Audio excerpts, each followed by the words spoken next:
ತತ್ಪುರುಷಾಯ ವಿದ್ಮಹೇ ಮಹಾದೇವಾಯ ಧೀಮಹಿ ತನ್ನೋ ರುದ್ರ ಪ್ರಚೋದಯಾತ್. ಈಗ ನಾವು ಸಂಡೂರಿನ ಕುಮಾರಸ್ವಾಮಿ ದೇವಾಲಯದಲ್ಲಿದ್ದೇವೆ. ಪುರಾಣ ಏನು ಹೇಳುತ್ತೆ ಅಂದರೆ, ಕುಮಾರಸ್ವಾಮಿಗೆ ಅಂದರೆ ಸುಬ್ರಹ್ಮಣ್ಯನಿಗೆ ವಿವಾಹವನ್ನು ಮಾಡಬೇಕು ಅಂತ ಪಾರ್ವತೀದೇವಿ ಪ್ರಯತ್ನಿಸಿದಾಗ, ನಾನು ನಿನಗೆ ಹೆಣ್ಣನ್ನು ನೋಡ್ಕೊಂಡು ಬಂದಿದ್ದೀನಿ, ನೀನು ಮದುವೆ ಆಗಬೇಕು ಅಂತ ತಾಯಿ ತನ್ನ ಮಗನಿಗೆ ಹೇಳಿದಾಗ, ಹೆಣ್ಣು ಹೇಗಿದ್ದಾಳೆ ಅನ್ನುವಂಥ ಒಂದು ಪ್ರಶ್ನೆ ಸುಬ್ರಹ್ಮಣ್ಯ ಕೇಳ್ತಾನೆ. ಅಂದರೆ ಹೆಣ್ಣು ನನ್ನ ರೀತಿ ಇದ್ದಾಳೆ ಅಂದ ತಕ್ಷಣ ಕುಮಾರಸ್ವಾಮಿ ಮಾತೃ ಸ್ವರೂಪಿಯಾಗಿದ್ದರೆ, ಅಂದರೆ ಮಾತೃ ಸ್ವರೂಪಿಯ ರೀತಿ ಇದ್ದಾಗ ನಾನು ಮದುವೆ ಆಗೋದಿಲ್ಲ ಅಂತ ನಿರಾಕರಿಸ್ತಾರೆ.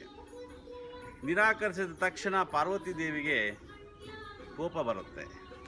ನಾನು ತೋರಿಸಿದ ಹೆಣ್ಣನ್ನು ನೀನು ಮದುವೆ ಆಗುವುದಿಲ್ಲವಾ ಅನ್ನುವಂಥ ಪ್ರಶ್ನೆ ತಾರಕಕ್ಕೇರುತ್ತೆ. ಆಗ ಇಬ್ಬರಿಗೂ ಆ ವೈಮನಸ್ಯ ಜಾಸ್ತಿಯಾಗಿ, ಹಾಗಾದರೆ ನಾನು ತೋರಿಸಿದ ಹೆಣ್ಣನ್ನು ಮದುವೆಯಾಗದಿದ್ದರೆ ನಾನು ಎದೆಯಾಲು ಉಣಿಸಿ ನಿನ್ನನ್ನೇನು ಬೆಳೆಸಿದ್ದೀನಿ, ಆ ಹಾಲನ್ನು ನೀನು ಕಕ್ಕು ಬಿಡು, ವಾಪಸ್ ಕೊಟ್ಟು ಬಿಡು ಅನ್ನುವ ರೀತಿ ತಾಯಿ ಮಾತನಾಡಿದಾಗ, ಆ ಕುಮಾರಸ್ವಾಮಿ ಮರು ಮಾತನಾಡದೆ ತಾಯಿಯ ಮಾತನ್ನು ತೀರಿಸಲಿಕ್ಕೆ ಹೋಗ್ತಾರೆ.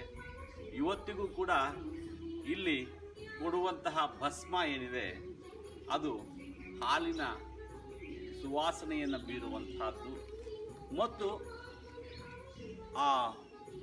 ಇದರ ಮೂಲಕ ಬಂದಂತಹ ರಕ್ತ ಇತರೆ ಏನಿದೆ ಅದೆಲ್ಲವೂ ಕೂಡ ಬೆಟ್ಟ ಗುಡ್ಡಗಳಾಗಿ ಮಾರ್ಪಾಟಾಗಿರ್ತಕ್ಕಂಥ ಒಂದು ಪ್ರತೀತಿ ಈ ಒಂದು ಕ್ಷೇತ್ರಕ್ಕಿದೆ. ಇದು ಕುಮಾರಸ್ವಾಮಿ ದೇಗುಲ. ಇದರ ಜೊತೆಗೆ ಪಾರ್ವತಿ ಅಮ್ಮನವರು ಪಕ್ಕದಲ್ಲಿದ್ದಾರೆ. ನನ್ನ ಎಡಭಾಗಕ್ಕೆ ಶಿವ ಅಮ್ಮ ಮಗನ ಜಗಳದಲ್ಲಿ ನಾನು ಆರಾಮಾಗಿರ್ತೀನಿ, ನೀವು ಜಗಳ ಮಾಡ್ಕೊಳ್ಳಿ ಅನ್ನೋ ರೀತಿ ಮುನಿಸ್ಕೊಂಡು ಸ್ವಲ್ಪ ಪಕ್ಕದಲ್ಲಿದ್ದಾರೆ ಎನ್ನುವಂಥ ಪ್ರತೀತಿ. ಈ ಕ್ಷೇತ್ರ ಆಸ್ತಿಕರ ಪಾಲಿನ ಸ್ವರ್ಗ ಮತ್ತು ನಂಬಿಕೆ ಅನ್ನುವಂಥ ನಮ್ಮ ನಂಬಿಕೆ ಏನಿದೆ, ನಮ್ಮ ಭಕ್ತಿ ಏನಿದೆ, ನಮಗೆ ನಿಜಕ್ಕೂ ಕೂಡ ಆ ಭಗವತ್ ಪ್ರೇರಣೆಯಾದರೆ ನಮ್ಮ ಎಲ್ಲ ಸಕಲ ಇಷ್ಟಾರ್ಥಗಳು ಕೂಡ ಈಡೇರುತ್ತೆ ಎನ್ನುವಂಥದ್ದು ಎಲ್ಲ ಆಸ್ತಿಕರ ಬಲವಾದಂತಹ ನಂಬಿಕೆ. ಹಾಗಾದರೆ ಸಂಡೂರಿನ ಈ ಕ್ಷೇತ್ರಕ್ಕೆ ನಾವು ಮತ್ತೆ ಬರೋಣ. ನಮಸ್ಕಾರ.